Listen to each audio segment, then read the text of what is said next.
You're listening to Civic Media. You can tune into any of our live shows on any radio station across the state with the Civic Media app. Find us in your phone's app store and listen anytime, anywhere.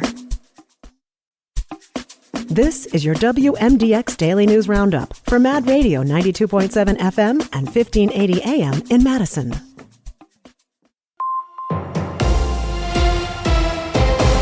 For 92.7 WMDX News, I'm Savannah Tomei Olson. Some Madison streets and basements flooded in yesterday's rain. City officials say areas like East Johnson and 4th Streets, Stoughton Road, and Lexington had high water. Of course, other spots did too. Because there was a flash flood watch all weekend, city crews had work to be prepared. They cleaned out storm sewers and grates in the areas that needed it the most. But even more rain fell in southeastern Wisconsin, where there's now a state of emergency. Governor Tony Evers is calling in the National Guard. Milwaukee County Executive David Crowley. I am declaring a state of emergency all across Milwaukee County to empower our emergency management personnel to deploy more additional resources to activate our state and federal partners to assist us with our efforts right here on the ground within Milwaukee County. Yesterday was supposed to be the final day of the Wisconsin State Fair, but it had to stay closed. Now, the Red Cross has set up shelters in the area, and Milwaukee Mayor Cavalier Johnson says crews are working overtime to clean up. And an unusual underground fire left hundreds without power in downtown Madison for a couple hours yesterday. At about 3:15, people reported seeing smoke coming from manhole covers. Power was shut off for people at hundreds of residences, and streets were closed from West Wash to West Mifflin and the Henry Street area. The scene was cleared and power was back on by 7 o'clock. Meanwhile, the Monroe Street Library is closed because of a water main break. It's closed at least today and tomorrow, but repairs may take longer than that. People can still return library books and use all the library's online features. All the other branches are open as usual. And Ride the Drive was canceled because of the weather. The annual event draws thousands each year celebrating healthy living in Madison. It was supposed to take over nearly 2.5 miles of streets starting on John Nolan Drive. Governor Tony Evers is trying to stop the sun from setting on solar projects. He's urging the Environmental Protection Agency to keep federal grants that help pay for solar projects for low and moderate income families. The agency has signaled it may cancel the program. Evers said that would be unjustified and warned it would drive up energy bills for Wisconsin families. Meanwhile, you'll no longer have to pay sales taxes on energy bills thanks to a provision in the new state budget. The change could save Wisconsinites almost $180 million over the next 2 years. And while our air quality has gotten better, we're not out of the woods yet. The wildfires continue to burn in Canada, which means we could still get more smoke blowing our way. Last year, those wildfires only caused 3 days of air quality advisories here in Wisconsin. We had 21 of them in 2023. So far this year, we've had 22 days of air quality advisories. But now some lawmakers are filing official complaints over the smoke. Joanne Krulatz reports. A Wisconsin lawmaker has filed an official complaint over wildfire smoke from Canada. Tomahawk Republican Representative Calvin Callahan, along with Republican lawmakers from Iowa, Minnesota, and North Dakota, submitted the letter to the U.S. Environmental Protection Agency. In a statement, Callahan says Canada needs to face real consequences if it fails to get wildfires under control. The letter calls for an investigation into the country's wildfire management practices and for potential remedies under the international law. The lawmakers argue Canada's failure to contain the fires has harmed the quality of life of more than 20 million Americans in the Midwest. They're requesting response within 30 days from the EPA. A local animal rescue is overwhelmed, trying to care for dozens of cats who were just left behind by their owner. What started as repairs at an empty house has now turned into a massive operation. Terry Barr reports.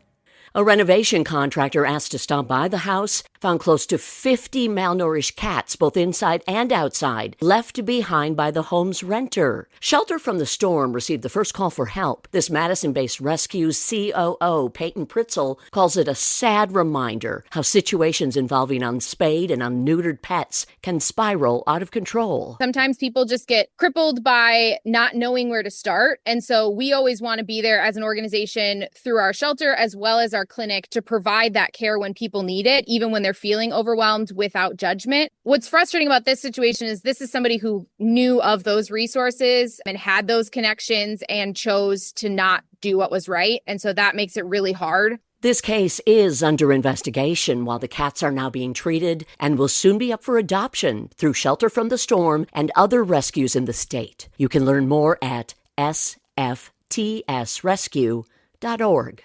All the rescues are participating in the Clear the Shelters campaign to make it easier for people to adopt. Meanwhile, the Wildlife Center at the Dane County Humane Society has now helped 50,000 animals. Every year, the center cares for 2,000 to 4,000 birds, reptiles, and mammals. They accept 150 different species, anything from blue jays to bats, frogs to foxes. Animal number 50,000 came this summer, a sweet little mallard duckling. On average, it costs about $200 to rehabilitate each animal before releasing it back into the wild. I'm Savannah Tomei-Olson. This is 92.7 WMDX News.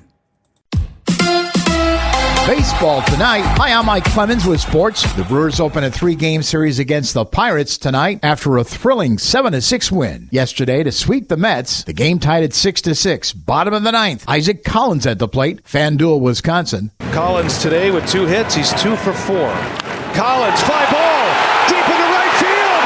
Isaac Collins, it is a walk-off home run. He's done it again, and the Brewers have won their 9th straight game.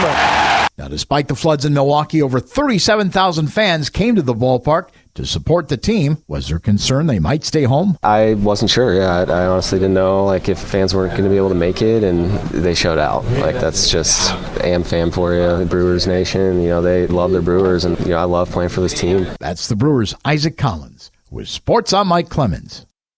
On your entertainment beat, I'm Pete Schwaba. Eddie Murphy has pretty much been an open book for most of his incredibly impressive career. He was a highly successful comedian, one of the most popular SNL actors ever, and has had a lengthy movie career packed with several blockbusters like Beverly Hills Cop and Trading Places. That did not stop him from pointing out some of the blemishes on his resume in a recent interview with Complex 360. Murphy had no problem discussing some of his clunkers, which included maybe what Murphy considers to be his biggest bomb, The Adventures of Pluto Nash. The sci-fi comedy came out in 2002 and is also one of the biggest flops of all time after bombing with critics and only making $7 million against a $100 million budget. 1998's Holy Man is also on his list and lost big bucks, but when asked about his critically panned comedy Norbit, where Murphy played several different characters, Murphy held his ground and said he loved the movie. More honesty like this, please. Love Eddie Murphy. The music industry is still mourning the loss of Ozzy Osbourne. Wife Sharon Osbourne has said there will be a biopic of the rocker's life. Before you get too excited and think it's going to be all sex, drugs, and rock and roll, the Osbournes say it will focus on their marriage.